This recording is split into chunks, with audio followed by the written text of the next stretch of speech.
دلوقتي انت سامعيني من المايك الجديد البويا، اتمنى تكونوا شايفيني. اساسا المايك ده لسه واصلني وهو احدث حاجه في شركه بويا. بيني وبين الموبايل حوالي 50 متر.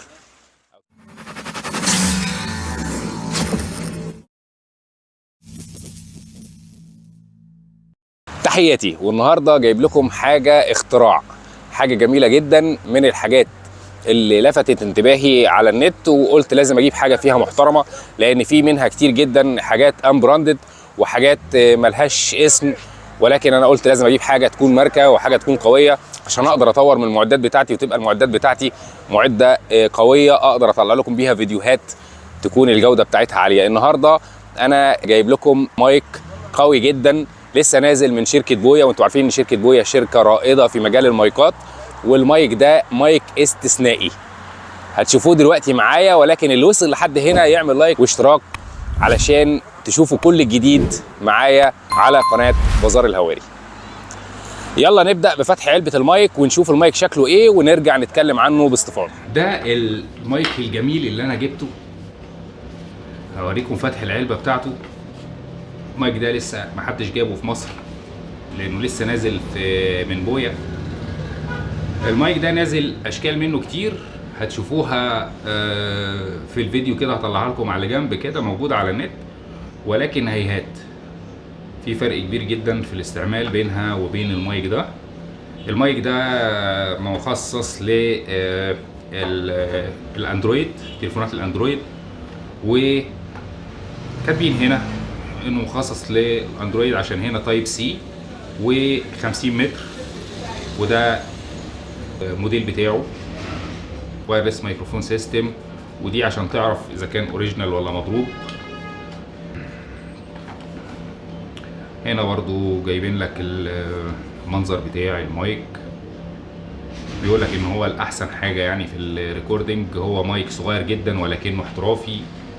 وهنا بيقول ان هو التقنيه بتاعته اللي شغال عليها وانه تايب سي، وهنا البطاريه بتاعته بتقعد 10 ساعات، وانه بياخد الصوت من 360 درجه حوالين المايك، وبيقولوا ان هو صغير جدا تقدر تستعمله في كل مكان، ويشغل مع تليفونات الاندرويد والتابلت واي حاجه فيها تايب سي، وطبعا مع الكمبيوتر على فكره. وفي سيلكتابل نويز كانسليشن، يعني تقدر تكنسل النويز، هوريها لكم في استخدامه. واوتوماتيك بيرنج بلاج اند بلاي، يعني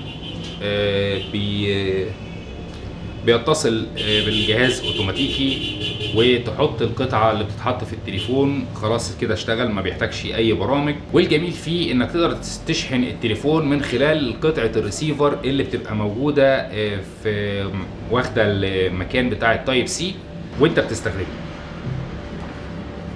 بعض البيانات برضو هنا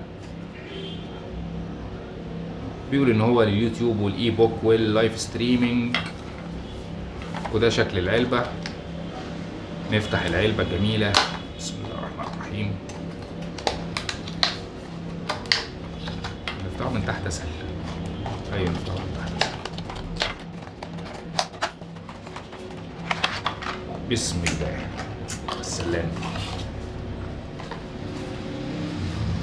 هنا جايب لنا بويا تيكت، مش عارف عشان الزاوية على العربية ولا ايه. نفتح كده نتفرج عليها.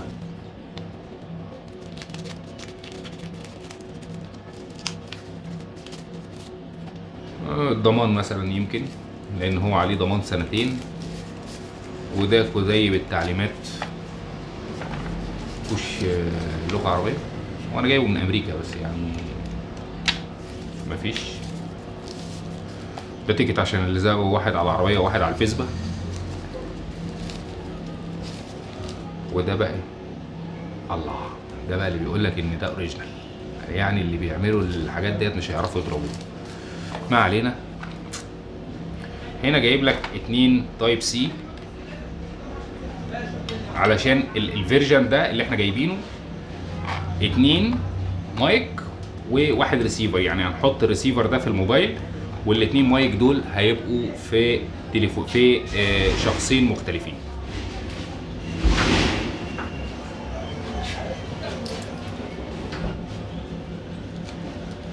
ومعاه دي عشان السيليكا جيل دي مالناش دعوه بيها، وناخد بالنا ان الحاجات ديت ما نسيبهاش كده عشان الاطفال ممكن تبلعها. ودي بدل الديد كات على راس المايك، هنشوف استخدامها دلوقتي. واتنين USB-C، ونفتح بسم الله نتفرج على المايك الرائع. المايك الموضوع خلص.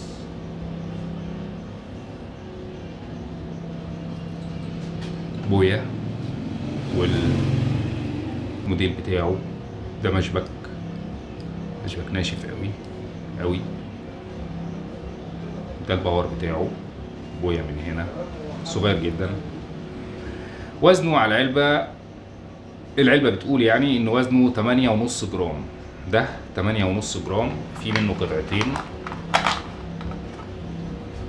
القطعة دي والقطعة دي برضو نفس الكلام، نفس لا الباركود مختلف. خامة محترمة قوي قوي. وانا اقول لكم جايب اتنين ليه؟ لان انا جايب اتنين لفكرة فنية. اصل انا مش هعمل لقاءات تلفزيونية يعني، بس انا قلت بدل ما اجيب اتنين زي كده، ده مثلا ضاع يعني، في منه فيرجن مايك ورسيفر وشكرا، بس مثلا ده ضاع، راح باظ، اتكسر، وقع مني، يبقى في واحد احتياطي. اما بقى الريسيفر ده وزنه 5 جرام.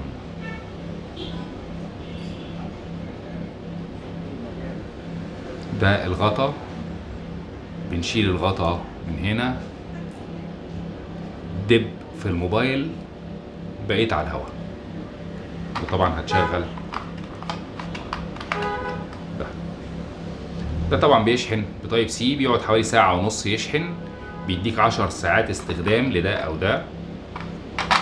ده بيركب في الموبايل زي ما احنا قلنا، ولو احتاج الموبايل شحن هنحط الشاحن هنا، هيدي شحن الموبايل وهو شغال.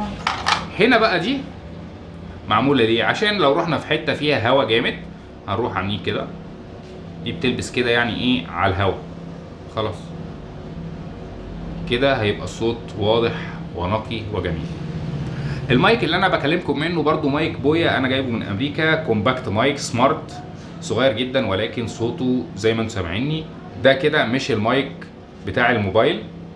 هنغير دلوقتي وهنركب المايك بتاع البويا ده، ونشوف صوته عامل ازاي والفرق اخباره ايه. طبعا هنشيل دي عشان احنا مش محتاجينها، مفيش هوا يعني للدرجه دي. كده انا ركبت الريسيفر وركبت المايك في اللبس اللي انا لابسه، هوريه لكم دلوقتي. ده المايك اللي انا كنت بسجل بيه الاول. المايك ده بويا برضو، كنت جايبه برضو من امريكا. ده شكل المايك، ده سمارت ورائع، وانا كنت عامل له فيديو قبل كده مع المايك الوايرلس اللي كان جالي. المايك ده بيتني كده عشان يشاور على المكان اللي انت واقف فيه، يعني انت بتركبه في الموبايل كده وبتشاور بيه على المكان اللي انت واقف فيه وتتكلم، الصوت بيوصل كويس جدا، وبستعمله كتير جدا في البث المباشر وما الى ذلك.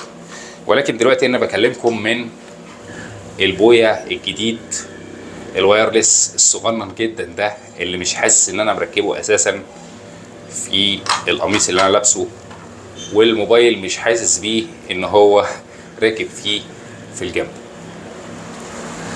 يلا بينا نختبر ايه المدى بتاعه ونشوف مداه هيوصل معانا قد ايه. ورجعت لكم تاني بعد ما شفنا فتح علبة مايك بويا.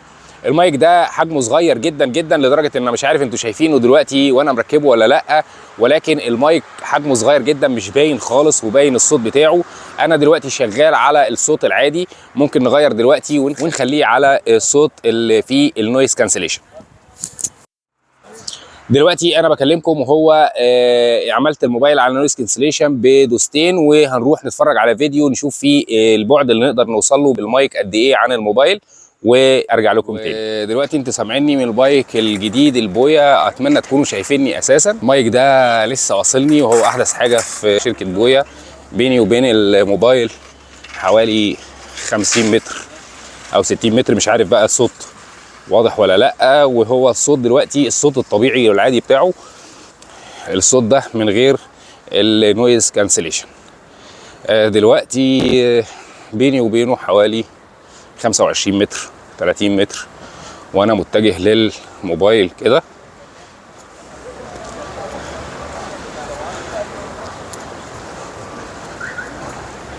اتمنى اكون وضحت. انا اللي كنت واقف هناك اللي كنت لابس اخضر. واتمنى صوتي يكون واضح.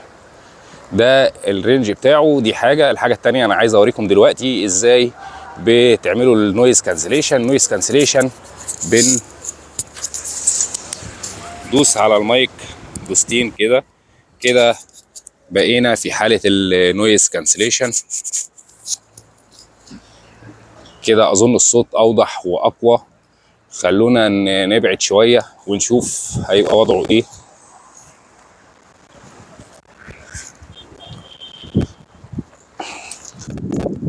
النويز كانسليشن ده بتشغلوه بدوستين بس على زرار الباور، ولو عملت دوسه واحده كده رجعها تاني كده، نبقى بنعمل ميوت بدوسه واحده. المايك مش باين خالص وانا معلقه زي ما شفتوه في فتح العلبه. وخلونا نرجع تاني عند الموبايل. كده بيني وبين الموبايل حوالي كده 15 متر مثلا. الصوت انا اظن الصوت قوي جدا دلوقتي. ورجعت لكم تاني وبقول لكم ايه رايكم في المايك ده. اللي شايف ان المايك ده رائع يكتب عنه في التعليقات ويقول هو سامع الصوت ازاي، وهل ده تطور للقناه ولا لا. اتمنى فيديو النهارده يكون عجبكم، وتحياتي.